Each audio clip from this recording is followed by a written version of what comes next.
You're listening to the Whole Hog Sports Podcast. And now, here's your host, Matt Jones. Today on the show, Razorback football loses to Texas, but we're probably within a week of getting a football coach. Also, we'll talk to Ethan Westerman about Razorback basketball. First, a word from Kindle King. Kindle King, we're proud of over 4 decades of design. We're continuing the legacy of great creative design by combining our brands of Kindle King, Soapbox, and Shopcart. Together, these brands represent a new focus in marketing design, with individual attention to specific areas. Through our design expertise supported by a team of talented professionals, we showcase our best. We are Kindle King, we are Soapbox, we are Shopcart, we are design.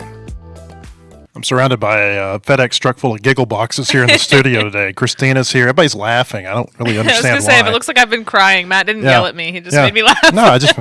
Yeah. They're laughing at you or laughing with you. I'm not sure. I've been laughing, but we've been having a good time here. It's a holiday dinner that we had here at the studio today. We talk about Razorback football, Razorback basketball here. We got Christina Long in studio first. Ethan Westerman coming up here in a little bit. He'll talk Razorback basketball with us. Christina, back from Austin late last night. You liked it there so much that you decided to stay an extra day, basically? Yeah, What was it like being at the game? It was interesting. First of all, not that anyone cares about this except for us, basically, but not a good media apparatus. The way that you get there, the press box is not good. They're moving it into an end zone. 10 floors up above the... It's 8. Yeah, it's on the 8th floor, and the view is good. You have a good view. It's just the press box is very old. They're going to redo the whole thing and make it premium seating, and they're going to move the press box into the end zone. Again, not that anyone is crying for media, but I just expected more from the Texas game day experience. But it's a cool stadium. They do a really good job with just kind of the other parts of the game day experience from a fan perspective. There's a lot going on around the stadium outside and then inside. And so, it was cool for that. I'd never been there. Austin's awesome. People always say that, but I was excited to actually get to see it. But, as far as the game itself, it was funny. You had written in your prediction last week that this was going to be the first loss in a while that wasn't going to be close. And that's exactly what happened. And it was a strange game because it was one where you kind of looked up and it was close, but it didn't feel like it should be. And then before too long, it wasn't. It was a strange game. It's always funny to me, and I'm sure we'll talk a lot about Taylor Green and his performance, but it's always interesting to me when we go on these trips or when we talk to people that cover other teams, when they talk about Taylor Green. We were in the elevator leaving with some Texas writers, and they were talking about how really good Taylor Green is and how, somebody's going to give him, they were asking us if we thought he would get drafted, and we were like, probably not. I mean, someone will take a flyer and maybe sign him as a free agent, but he's probably not. But it's so interesting to me how people that aren't watching him all the time view him and how his ceiling can be so high, but we still keep seeing the same problems. And so I think because we, as people that follow Arkansas, see the mistakes so much and have seen them not change, we have kind of a different view, whereas sometimes that sticks out more than the high ceiling that he has, but the floor has kind of stayed the same. Booger McFarland tweeted something the other day that he thought he was going to be a really good NFL quarterback in 2 or 3 or 4 years. I can't remember exactly what. And then the play that got him benched, I don't know. I guess it might have been an injury that they're able to say got him benched because he had his leg worked on. But I just think at some point you say, why do you keep making these mistakes? That was such I think I wrote lackadaisical pass. I mean, he looked like a point guard trying to no-look pass to somebody down in the post. Well, you can't do that in football. Yeah. It's just game after game, there is a mistake, and that was a mistake at a critical juncture in the game. And I guess maybe you can say every juncture in a game is critical, but you're down 31-20. You got a chance to go down the field. I think they were if they weren't on the Texas side of the field, they were very close. They were somewhere right around midfield. And you got a chance to go back down there, score, try to hold serve a little bit, see if your defense can get another stop, and then let's see how this thing goes. Well, you throw an interception, you give them a short field, it's 38-20, and you got no chance of coming back against that team with the way Arkansas's defense was playing that day. Yeah. I will say somebody asked Bobby Petrino after the game about the interception from Taylor, and he did explain that Rohan Jones had a missed assignment there, but Talon is supposed to know not to throw that ball when he sees that Rohan Jones has missed the assignment, / also when he's going down. And so that's been kind of a problem that we've seen recur. So it wasn't entirely, we've seen some really head-scratching sort of plays from him, and that one kind of was, but it seems like, there was something in there that was not his fault, but he's supposed to know how to work around that. He said, Petrino did, of Green's interception, he said, quote, it was a total panic play and turnover, and unfortunate because that shouldn't happen. It can't happen. And it's still happening. Yep. This was the biggest concern that I had about Arkansas. Well, I shouldn't say the biggest concern. It was one of the primary concerns that I had for Arkansas this year. In the preseason, everybody's saying, Talon Green, year 2, Bobby Petrino, how great can this be? And I just kept saying he's turnover prone. He's turnover prone. I think that's why he lost his starting job at Boise State, because he was turnover prone. Came here last year, he was turnover prone. This year, I think he's got as many turnovers now, or he's maybe within one of what he had the entire season last year when he played 13 games. He's only going to play 12 this year. If he plays on Saturday, we don't know for sure if he's going to play. Petrino said today that he hasn't made a determination about who the starting quarterback is going to be, whether or not it's Talon Green or KJ Jackson. At some point, and the NFL teams see that too, like all these people who say he's going to be drafted, maybe he is drafted. Like you said, maybe somebody takes the flyer on him. I feel like if he has an NFL future, though, Christina, it's probably going to be maybe more in the Felipe Franks mold, where they say, hey, this is a great athlete. He's not a great quarterback. What do we do with him? Is there a way we can get him on the field and be able to use that tremendous athleticism that he has? Yeah, I could see that being possible. And I think what's been unfortunate about it this season is, we talked a lot before the season, and you specifically talked a lot about how you weren't necessarily buying stock in Talon Green the way it seemed like everybody else was, and because of the turnover issue, like you said. And I do think the ceiling has gotten higher. The offense, when it's been working, has been working really well and has been genuinely impressive, but the floor has stayed the same, and the floor is what has cost them some games. And it's those turnovers that are causing that. So I think that's what's so unfortunate about it. And I continue to lament the fact that a player like Rohan Jones, a player like Mike Washington, are not necessarily getting all the flowers that they would get if they were on a team that had more than 2 wins. And it's unfortunate for guys like that. And I'm not saying that they're not going to get a shot at the next level. I think they both will. But I think they could be getting a little bit more, they could be getting to enjoy their individual success more if this was a team that was a little bit better on the whole. Talon, 11 interceptions, 3 lost fumbles this year. That's 14 turnovers.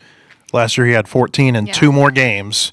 He had 9 interceptions and 5 lost fumbles last season. He's cut down on the fumbles. One of the fumbles was they initially credited it to Mike Washington at LSU, and then they came back the next day and they changed it, said it was on the pitch, not on the basically Washington never had control of it, so therefore he never could have fumbled it. Gotcha. So 14 turnovers this year for Talon Green in 2 fewer games than he had last year. Just can't do that, and if you're the offense, you got to finish drives. I mean, that's really one of the big things that I've seen with this team this year.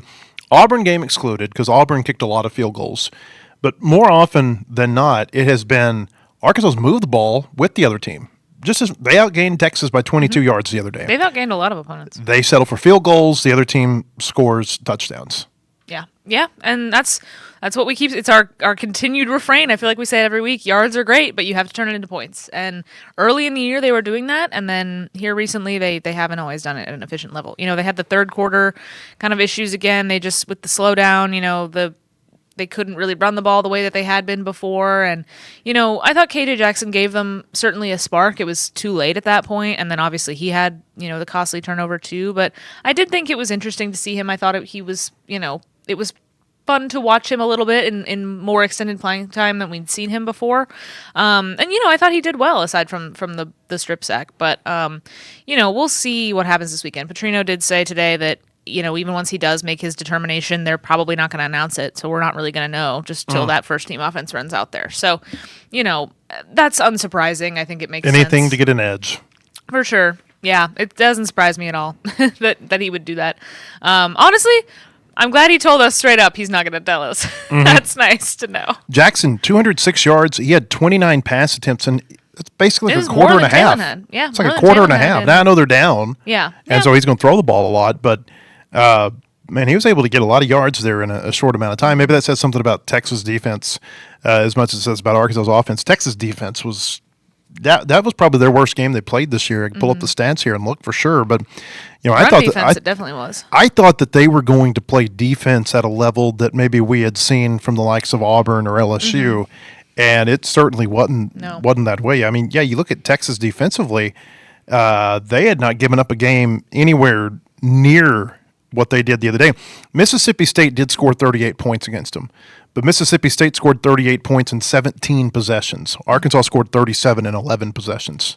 Yeah, we had talked a little bit before about how they had given up more than 30 points in their previous 3 games before Saturday, and that was kind of a concern. But yeah, I mean, I expected more from them, honestly. And then, I think the Texas offense, nobody, we knew Arch Manning was trending up, but I don't think we expected that. Well, I thought he'd have a big game. I really did.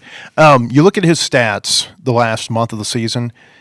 In the 3 games before they played Arkansas, so that was, let's see here, it was Mississippi State, Georgia, and Vanderbilt. In those 3 games, he was averaging like 308 yards, 66% of his passes, and I think he'd thrown 7 touchdowns and 2 interceptions. So he has been playing at a high level now for about 3 weeks, a pretty high level. It wasn't a great effort against Georgia, but he's not the only reason they lost against Georgia. They could run the ball against Georgia, and certainly they couldn't stop Georgia defensively. I thought for Arkansas this was a terrible matchup because they had not seen an offense that had that type of passing capability in over a month. I mean, A&M maybe, but probably more like Tennessee. The speed of the Texas receivers. I heard something the other day that Texas, I think for the last 3 years, they've had the fastest receiver at the NFL Combine. So that gives you an idea of the type of athletes that they are. I don't know if they've got one of those this year, or I don't know that they'll have the speediest guy at the Combine this year, but they're recruiting a certain type of athlete to play that position. And so the speed at the receivers and the way Arkansas has been playing defensively, I just felt like that was, and the fact they hadn't seen really a passing attack in a while. Auburn couldn't throw the ball. Mississippi State really couldn't throw the ball. LSU certainly couldn't throw the ball. And so I felt like there might be a little bit of rustiness there, and they would have trouble guarding Texas, and they did. I don't know that I expected to see so many 30, 40, 50-yard pass plays, but I didn't. Boy, it was like they had reverted back to the defense. I sat here last week and said they're getting better defensively. They're getting better defensively, and then they go out, and it's like, well, here's the same old defense. And maybe they'd been getting better defensively just because the type of offenses they've been playing weren't nearly as good. Yeah. Let me ask you this about the secondary, because I saw a couple people on our message board saying some things about this. Somebody was pointing out how before the season, one of the big talking points with the secondary was how they had literally just gotten bigger people. Like they just, and I remember I wrote about it. I looked up kind of the difference in like average size of their starting DBs last year and their projected starting DBs They're like this year. 20 pounds heavier, Yeah, right? they were much bigger. And, they kept saying that they weren't sacrificing speed for that they were still fast, just as fast or faster than they were the year before. Some people have pointed out, that maybe that was unwise. I don't feel like it's been like a speed issue. I feel like it's just been they've been caught unawares. They've just not really been, you just have guys looking the wrong way. They're just not good in coverage. Like I don't think they're good players. Yeah. They're not players that ought to be playing at this level. Which seriously, which player in the defensive backfield would you take off of Arkansas's roster and say he might fit on another SEC roster? The only one is Julian Neal. He's had a couple of good games. Because he's been probably their best defensive back. But there's not a lot. Yeah. And certainly there's not safeties. You know what I'm saying? Yeah. And so it's a talent deal. I mean, I think as much as anything. Yeah. You go out and you get a defensive back from Maine, or you get a guy who's transferring up from a group of 5, group of 6 type school, maybe a guy who he's been on an SEC roster, but he's not playing. There's probably a reason for all of these things. There were, multiple SEC transfers. And then, you put them in and you say, okay, you're going to be the guy now. Well, I mean, it may work. It may not. Some teams are able to do it. This one, for whatever reason, they weren't able to. Yeah, and I feel like sometimes you can get, some of those guys from a lower level, obviously sometimes it works. Rohan Jones, Montana State, sometimes it works, but you can't, I feel like, build a whole unit around that, especially the entire back end of your defense. That's why you've got to recruit. You got to recruit high school players and develop them. And that's hard to do. I get it. But like the teams that are winning are the teams that are figuring out how to do that. Florida State, they went through that year in 23 where they got a ton of transfers, and it was like, wow, this is easy. We're going undefeated. But then, the last 2 years they've tried the same formula, and it doesn't work. They don't have a good. It works for some teams. I mean, like I don't think it I feel like does. it typically works. We've seen it work mostly when a new coach brings their roster with them. Like But I'm they thinking of like played Cignetti and together. stuff. Yeah, But yeah. there's It's a different thing. But and that's what I'm saying is like there's a base of them playing together. Like Cignetti bringing however many guys he brought from JMU, they knew how to play together. Mm-hmm. They're not learning how to play together in some cases like 2 months. Yeah. In other cases like 6 months. Yeah. I think that's the big deal. You look at Ohio State, they use the transfer portal, but they don't rely on it. You look at Alabama, you look at Georgia, kind of the same thing. They use the portal, but they don't rely on the portal. And I just think that that's one of the big differences between the teams that are really good year to year right now and the teams that are not. I think even the teams that will have a good year, they'll jump up and have a good year from now and then. They are trying to rely too much on the transfer portal as opposed to, like, look at Arkansas baseball. They have a good base of players that they go out and they recruit, and then they okay, we like you, Vahiva Aloy, come in here and fit into what we are already doing. And I just don't see that enough with Arkansas football. Certainly not with Arkansas football, where they have 60-something new players this year. Something, yeah. And you're not going to see it next year when there's a new staff. You're Well, going to see even more. It may be a bigger turnover next year than we've ever seen before. I think so. I mean, I think it will be. Especially with like the timing. We're gonna that's have- a good segue into what's going on. I'm losing my voice here. It's all the jokes I was telling before the show.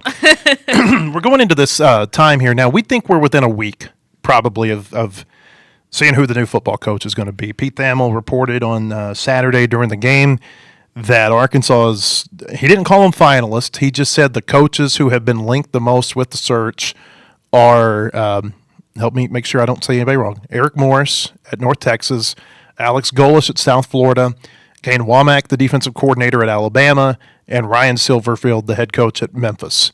We'll see what happens. I'm most interested here. What's the timing of this going to look like? Arkansas, they've got a game on Saturday. I don't know that from an Arkansas standpoint, are you worried about, saying, hey, we're bringing this coach in and then you're playing a game 3 days later? I don't know that there's that much of a concern there because, look, you're running a business and you've got the signing period on the other side of that game Saturday. And that, as much as it pains me to say this, because I really hate when off-the-field stuff overshadows on-the-field stuff, that signing class next week, when you're talking about the just big picture for the football team, that's a way bigger deal than the result of the game on Saturday. But if you're hiring somebody away from a job, whether it be whoever, maybe one of those coaches we mentioned, maybe it's somebody who hasn't been reported on yet, and they've got a game Friday or Saturday or Thursday, maybe you're a little bit more sympathetic to what that kind of announcement would do to derail their season or maybe just that game. And maybe you don't get the chance to decide when this gets announced because as close to the vest as Juracek has played this thing, agents talk and they especially talk to national reporters. And whenever the ink is dry on this thing, and sometimes before the ink is even dry, the agent will fire off a text to Thamel or Feldman or whoever and say, such and such to Arkansas, run it. And that's how this thing goes. I would imagine an agent would try to avoid that, assuming their client doesn't want that out before whatever their game is. But yeah, I mean, I think that's been my number one issue with the idea that Arkansas was going to announce a coach like today or tomorrow, like in the last 2 days or tomorrow or whatever. They might. I think it could come out, like you said, like maybe it would leak, but I would be surprised if they announced it like today. Watch, we're going to like drop this episode and they'll have announced it. Yeah, it's going to happen while Ethan's in here talking about basketball in 10 minutes. I guess that's been my main issue with that whole idea is that I just don't think there's that many coaches, that are coaching a team right now who would want it to be that way. Now, I know you don't always necessarily get to say, like you were saying, sometimes things like that happen. Sometimes it gets out not from an agent. Sometimes somebody spills the beans and, like it was somebody in Little Rock that broke the Calipari hire. That was not the Pete Thamels of the world. So sometimes that happens and you don't always get a say. But I think most coaches, have enough respect for their current players to not want to do that. Even though they are, they're willing to leave, they've agreed to something, they don't want it out before they have to play their last game. Especially, schools like these, where these coaches are that have had good seasons. Kane Womack is kind of an exception because they still have a postseason run to worry about. The rest maybe don't. Although I guess North Texas potentially could. North Texas is high up there. But if you're looking at like Silverfield or Golish, even though they're not in playoff contention really anymore, you still, want to have enough respect for the roster you have, the season that they had, and not necessarily just blow up their last game week with that. So that's kind of been my whole issue with that. Is I know from the Arkansas perspective it doesn't matter that much, but I think they and a coach's representatives would want to kind of honor that wish. A wish I would assume any of these 4 coaches would have. It's fascinating. Is the signing period, remind me why it moved up? I don't know. Do we know? Okay. I really don't know. It's just different. I was surprised by it because usually it's like right there before Christmas, like December 20th through the 22nd or something. And this year, it's December 3rd through the 5th. And so if and you go back to what has this looked like traditionally when you hire a coach, a lot of times you'll hire somebody right there around the conference championship window. Maybe it's on the Friday before the games are played, or maybe you got a coach who's coaching in that game. You want to hire their defensive coordinator, and you're going to make that announcement Sunday or Monday. And then you've still got a couple of weeks to put together a signing class, even with the early signing period. Now, if you wait until after the conference championship game, that signing window already ended like 2 days or 3 days ago. Yeah, it's very odd. And the whole college football calendar is just totally broken. Mess. And we're not going to have a spring portal this year, right? We're only going to have January. Right. But like the whole thing is broken. Yeah. Like in the NFL, I'm trying to think. Where did I hear this? I think it was Nick Saban on game day the other day. He was talking about in the NFL. Like there are windows when you can do everything. There are windows when you can speak to head coaches, even if they're in the playoffs. There are windows when you can sign players. Then there are windows when you have OTAs instead of like a spring practice in college football. There are windows for mini camps, windows for everything, and there's no windows that really exist for college football right now, or at least there are no windows that make sense when compared to the other windows. Like, why would you sign players in December? I guess I kind of get why they're signing players so early, and then they moved the portal to January. I think there are a lot of players who have worried about whether or not there's going to be a spot for them. If they, with the way the portal has worked here previously, but. None of it really makes sense. I mean, why can't this thing get a little bit more organized? And we say, okay, guys, it's time to hire a coach. You got these weeks to talk to your candidates. Oh, by the way, if you would like to, cut down on the misinformation, maybe you have like an NFL style rule where, you interview somebody and it's not this big secret that you interview them and then it ends and you put out an official release. The Buffalo Bills just completed an interview with coach such and such. It's really not that hard. Yeah. The whole cloak and dagger deal with college sports really bothers me, and it's the only level of sports where you get this. Because again, like pro sports, they are forthcoming and they tell you who is announcing. You want a high school football job here? You got to apply, and your name's going to come out through the school board records. Like college football is the only sport where this even happens, and it doesn't have to be that way. Yeah, it's one of those things. I know it's been exhausting the last couple months and 8-9 weeks we've been doing this, but there is part of me that's like, it does fit with kind of the craziness of college football. The whole thing's broken. Yeah. The whole thing's broken. And it's like there's no, it feels to me like with all of this, whether it be coaching searches or, firing coaches in the season or players and transfers and signings and all this stuff, like where down the line do we say, a lot of times in life, we can say, hey, when we get there, it's going to be better. It's like, hey, when I get my kid out of daycare and we get that car payment, paid off, when we get to this date in 15 months, we're going to have X amount of dollars left. Like if you just apply it to your personal life and whatever, personal things that you might have going on. Like where in college football are we saying, hey, if we can just get to 2028, it's going to be better? No, there's like it's just constant putting Band-Aids over shotgun wounds, and there's no fixing this sport at all. There's really not. There's not a realistic. And the thing is like all the other sports, all the other college sports suffer when college football is not healthy. Yeah. And we can look at the ratings. 15 million people tuned in to watch such and such and such and such. But like the sport as a whole is not healthy. Yeah. I mean, I would agree with that, and I think that's one of those things. It's been that way for a little while now, and I don't think there's a perfect solution. And I think if there were, we'd have it, right? But there's just not, and I think there's always going to be something that causes either an unintended effect or an intended effect that people don't like. It's not fun. The whole college sports thing is just not very much fun. I think a lot of people would agree with that. It's just there's a lot more enjoyment in watching other sports. Christina, appreciate you being here. When we come back, Ethan Westerman's going to join us. We'll talk Razorback basketball and their win over Jackson State Friday night. First word from Kendall King. Kendall King, we're proud of over 4 decades of design. We're continuing the legacy of great creative design by combining our brands of Kendall King, Soapbox, and Shopcart. Together, these brands represent a new focus in marketing design with individual attention to specific areas. Through our design expertise supported by a team of talented professionals, we showcase our best. We are Kendall King, we are Soapbox, we are Shopcart, we are design.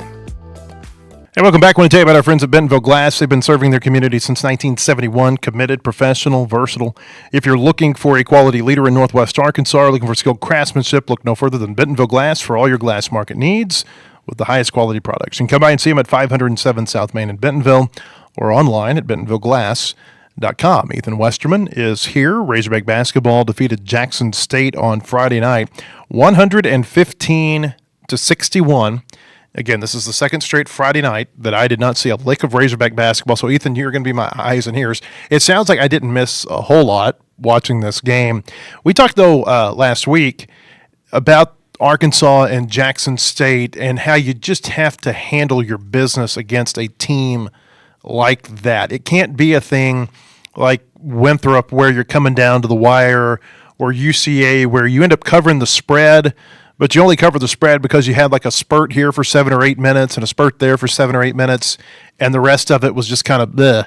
It's against Jackson State, from all indications, it was they came out and they squashed them like a bug, like you would think that they would do a team that's been beaten the way Jackson State's been beaten all year. Yeah, and I think I told you, I said, this is the type of game you're concerned if Arkansas doesn't score over 100 points, because you looked at their other results where they let Illinois score 113, they let Louisville score 106, they let Auburn score 112, and Arkansas added its name to the column with 115 points. It's funny enough, you mentioned Winthrop. Jackson State turned around and played Winthrop yesterday on Sunday and lost them 80-62. So it sounds like Winthrop didn't have as great of a shooting night against the Tigers as they did against the Razorbacks. A lot closer than any of these other games that Jackson State's had yet. But it was one of those games you looked at Arkansas on paper versus Jackson State. You said if Arkansas doesn't just win this one big, there's some problems. Jackson State missed 42 shots, but they also got 12 offensive rebounds. This is another game where Arkansas gives up a lot of offensive rebounds. They give up some second chance points. This feels like this is going to be a problem for this team once they get to SEC play. Maybe even on Thursday when they play Duke. I would think that it probably is going to be a problem when they play Duke, to be honest with you. The fact that they cannot keep these teams that they are longer and should be more physical than off of the offensive glass.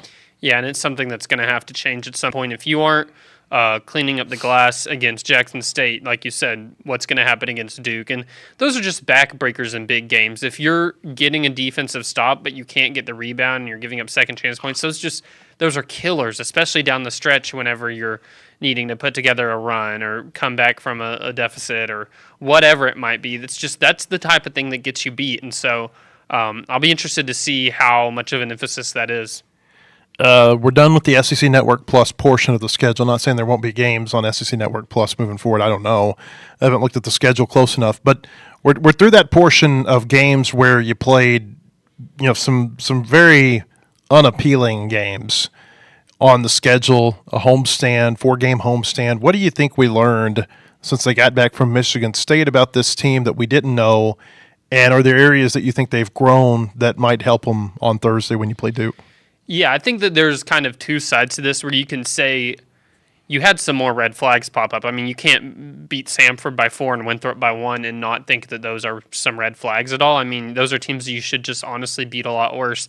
I do think you saw Arkansas in real time fight adversity against Winthrop. So even though they won, they barely won that game, they did win it, and they very well could have lost that. So I thought that was a positive that you saw over the stretch. For the first time this year, they really faced some extreme adversity, and they overcame it, came out with the win. I think that more than anything over this stretch, you identified that this Arkansas team has a long way to go. Like, it just does. It's not where it's going to be in March, and you can say this every single basketball season. The teams that you see in November and the teams you see in March, they're always way different, for better or for worse. I think for Arkansas, it almost can be a good thing that you definitely have not peaked yet. You can see that much. I'll be curious to see how this team evolves into March. I'm curious to see, like, at what point do they have a lot of talent, they have a lot of shot making ability, but at what point in the year do they start working the ball around more and just getting good open looks, working the ball a little bit more? It seems like right now there still is a lot of instances of just taking kind of tough jumpers that you're glad that you have guys that can hit those pretty often, but I just want to see them work the ball a lot more, get it inside after, swinging it around, getting those layups, getting open threes.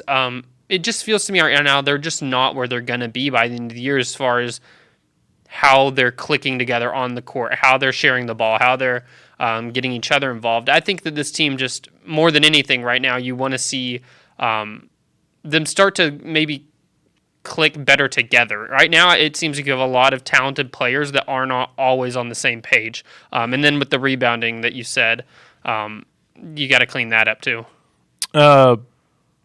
Duke this weekend. Then you get Louisville coming up, I think, in the game after that, like a little bit of a stretch between the last game and the Duke game, 6 days, and there'll be a little bit of a stretch between Duke and Louisville. Like, Louisville's really good. I don't know if people have watched Louisville this year. What are they, number 6 right now in the AP poll? Like I watched them beat Kentucky worse than I think the final score ended up maybe being. But, I mean, these are two really big-time opponents that they've coming up here. Here's the AP poll. Duke is number 4 this week. Louisville is number 6. I think Arkansas is still ranked. Yeah, 22. Arkansas is still ranked this week. So a top 25 matchup on Thursday. Like these next two games, and we talked about this on Friday, Arkansas, it feels like they've got a little bit of a thing going on right now where they play up to a competition in the Michigan State situation, and then there have been 2 or 3 times where they have played down to their competition. So I'm interested to see how this is going to go against Duke this week. But again, this is a much bigger challenge than I think even Michigan State presented them with, even when it was on Michigan State's home floor. Yeah, for sure. It's just different styles too. I think the Duke, they've been one of the most impressive teams in the nation so far. I mean, if you look at what they've done, and they have a star freshman. I'm blanking on his name. It's Boozer, Cameron Boozer. Boozer. It's Carlos Boozer's son. See, I knew these type of things, and I just mispronounced the last name. But 21 points. He's averaging in 9.9, so I'll give him 10 rebounds. Good. He's averaging a double-double with 20 and 10. So he's really good, and that's what I'm going to be interested to see, how Arkansas competes with him. They also have a center that's been playing really good, Patrick. I'm not even going to try and pronounce his last name, Ngomba. 13 points and 7 rebounds. So it's like they have 2 big guys who I'm just, that's where it's going to be one at, I think, on Thursday is down low. You just said you weren't going to try to pronounce his name, and then you just rolled right into it. Well, I don't think I did it correctly. So I did say I wasn't going to try, and I tried. But my apologies to him. He's 6'11", 250. So this is a big guy. Arkansas is going to have to bang with him down low. I wanted to talk to you real quick about women's basketball. They've got some games coming up this week. What do they got? Drake coming and up Southern tomorrow? Illinois, yep. Yeah, here it is. Drake on Tuesday, Southern Illinois on Wednesday. These games are going to be played over in Nashville. I thought against Little Rock last Thursday, that was a really good bounce-back performance from them. And I would even say, bouncing back against Texas Tech the way they did after we've kind of discussed this a little bit or alluded to it. Kelsey Music really got on her team after that Southeastern Louisiana game where they only beat them by 8. That same team had been beaten by LSU by 89 the week before. It's crazy. So I mean that's it kind of gives you an idea of Arkansas not playing well that night. So she really got on them. She didn't even do her post-game radio interview because the post-game what would you say, conversation, a very one-sided conversation probably was going on, was really late into the media room to talk to you all. It seems like by playing Texas Tech and playing that team, which is a decent team, close down there in Lubbock, and then coming back and beating Little Rock the way they did by almost 40 points the other night, she's got their attention. And, I just feel like this year one, you're talking about a culture shift, and that's really because they're not anywhere near as good as most of the teams they're going to play this year. But what you're looking for is attitude, and you're looking for response, and maybe competitiveness to a certain extent. And I feel like they're getting that, at least in the last week or so, after what happened in the Southeastern Louisiana game. Yeah, and they did to Little Rock what they should have done to Southeastern Louisiana, where you just absolutely handle them. They were just way more talented, had better shot makers, had better everything, to be honest, than Little Rock. But this is the best I felt about them all year. I'd say is ever since the second half of Texas Tech, because that's a good Texas Tech team that I think is going to make the NCAA tournament, and they just played with that same type of intensity the whole game against Tech, and they also they made an adjustment in the second half against Tech where Tech had a center who was like blocking all their shots when they got in the lane, just was having her way. They started pulling the 5 out to get the center away from the basket, and it created more driving lanes, and they were making more layups, which was an in-game adjustment that Kelsey Music made that you got to see just in real time, her coaching making a difference. This is just the best I've felt about them yet this year, as far as I think that they're starting to look like more of a complete unit, and it also coincides 100% with Yvette Mayberry, Lee Mayberry's daughter, being back. They're a totally different team with her on the court. She just steadies the ship 100% as far as it's a lot more smooth them operating the offense. She's 100%. I don't want to call her a glue player because I think she's just what a point guard should be. She just is looking to get others involved more often than herself. They honestly are like begging her, I think, to score the ball a little bit more because she's always just looking for somebody else. But she really helps them out a lot. This is a very important stretch of the season for them, in my opinion, because they really should be able to, I think, beat both Drake and Southern Illinois. Drake should be a closer game than Southern Illinois, but if you win both of those games and then you have Harvard at home this coming Sunday, which Harvard has been good for a number of years now with I don't even know how many NCAA tournament appearances, but it seems like they're always in there. They have a chance to go on a little bit of a run.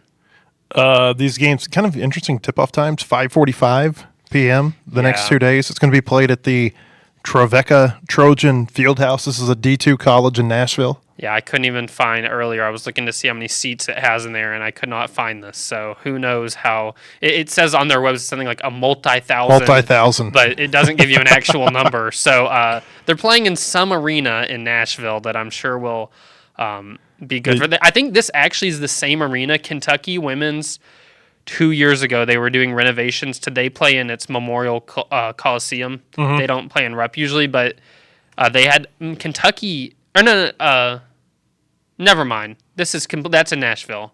Disregard everything I'm saying. But Kentucky had to do a similar situation where they were playing in a D2 team's arena in Lexington.